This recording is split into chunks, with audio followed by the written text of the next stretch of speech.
Hi, I'm your host, Larissa Worstiak. Through this podcast, I aim to empower and inspire jewelry entrepreneurs and professionals so they can thrive while adding more beauty to the world. I'm passionate about digital marketing for jewelry brands, and I'm excited to share my passion with you. As we all know, jewelry is joy, so I'll gladly seize any opportunity to talk about it. This is episode 194, and you're checking out a weekly segment of the podcast called The Gold Mine, which is a more intimate, personal, and brief take from me about a topic of my choosing, but typically in the categories of entrepreneurship, growth, mindset, as well as my own personal observations about the industry.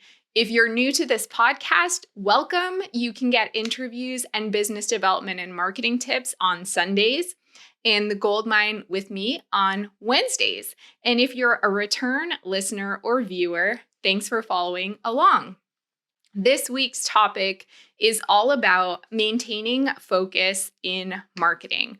I'll be talking about one, what's shiny object syndrome and how can you recognize that you have it? Two, what are some other ways that businesses lose focus in marketing and why does this happen? And then three, what are my tips for maintaining focus? So first, shiny object syndrome. What is that? In episode 190, if you listen to that one or you want to go back to that one, I briefly mentioned shiny object syndrome as a marketing strategy issue that I see very frequently among jewelry brands of all sizes. So shiny object syndrome basically refers to my problem when I see jewelry. I'm like, ooh, and then I can't think about anything else. But seriously, in business, it means that you are distracted or thrown off by every new idea or trend that you hear about. And then you frequently find yourself changing direction or telling your team members to change directions. This is what I personally refer to as the willy-nilly approach. If you do anything with digital marketing, which I'm sure you do, it's kind of tough not to have shiny object syndrome in 2022. I know that I have to actively work against my shiny object syndrome because as a digital marketer, I'm typically among the first to see or hear about new platforms, tactics, tricks, tips. That's my job. I'm paying attention to this news. So to combat that, I always have to stay curious about everything and pay attention to it. But I've learned over time to maintain some distance from all of these shiny new things and not be impressed or let myself chase these things until I personally see potential for something or I genuinely see alignment with the brands that I support or feel comfortable and confident even recommending it to you on this podcast because my reputation is at stake. So I have to do a really great vetting process. I would invite you to be more of a no person than a yes person when it comes to digital marketing. I'm not saying be negative. I'm definitely not encouraging negativity or just shooting down ideas or anything like that. I think it's really important to continue staying open and curious, but don't let those yeses become a distraction for you. And if they are becoming a distraction or continually making you change course, then it's definitely time to be more of a no person. So the second point I want to make is that shiny object syndrome isn't the only way that businesses lose focus in their marketing and in their business strategy overall. I think it's a primary way, especially in this digital world that we live in when there's a lot of confusion and misinformation about marketing. But there are definitely other ways that I think business owners and leaders lose focus. So first, they don't have KPIs or key performance indicators, or even if they do, they're not actively tracking them, or even if they are, they're not striving to understand those KPIs and striving to gain insights from them and actively make change based on the data. There's no content or marketing planning, or there's a constant veering off course from the plan more often than not, or like a temptation to just go off plan. There's also not giving something time to work. Whatever dedicated amount of time you have said you're going to try something, whether that's 3 months, 6 months, whatever makes sense. And then people give up too soon, or they stop putting in the effort too soon. Also, I see a lot of boredom and frustration because brands aren't seeing results immediately. I think with marketing, things take time to work. You have to be patient. You have to trust the process, and you have to believe that you're making the right decisions based on the data that you have, instead of just getting bored because something doesn't seem to be paying off immediately. Also, this doesn't happen super frequently, but I do encounter entrepreneurs and leaders who unfortunately think marketing is going to solve all their problems. So then they get really frustrated and they lose focus when marketing doesn't solve all the problems, because then what? Marketing is only one component of all your business processes, including sales, business development, overall business strategy, your product market fit, your actual product. There are a lot of moving parts involved, and marketing cannot be the only thing. And then the last reason that I think people lose focus in marketing is because deep down in their hearts, in their souls, they actually think marketing isn't as important as it is, whether they're admitting that to themselves or not. So what are my tips for maintaining focus or regaining focus?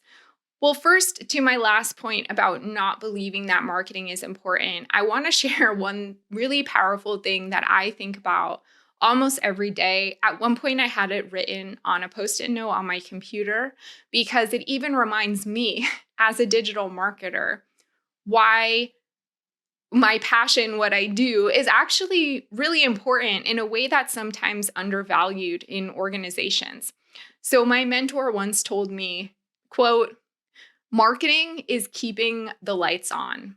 Maybe this metaphor is outdated because who works in an office anymore? And I think it's making reference to that. But let's pretend you did work in an office, or you have a brick and mortar space, or you work in a space with a team, or even in your home office. You wouldn't run a business in the dark, like in candlelight. You wouldn't think twice about paying the electric bill, the Wi-Fi bill. These are just essential things that you need to have a business, keeping the lights on. And my mentor told me that marketing is equivalent to that. And more business owners and leaders need to think of marketing as something that is as essential as paying the Wi-Fi bill to ensure that you have the internet that's going to power your phone or your computer so you could do your social media posts. So that's something that's really important to remember. And I think that if you keep that idea in mind every day, it will be easier just naturally to maintain focus in marketing. But here are some other tips. Have a clear, definable, attainable, time-based goal, and then map out from point A to point B how you're going to get there with milestones along the way. And if you don't already have documentation for what that path is going to be, i.e. a project management system, or even some kind of spreadsheet, a tool like Asana or Trello to help you see the steps and to have things to actually check off every day, or however often you're checking things off to get to your goal. That's super important, because how can you maintain focus if something is not clearly defined or laid out for you? Another tip would be to work with someone outside of your business.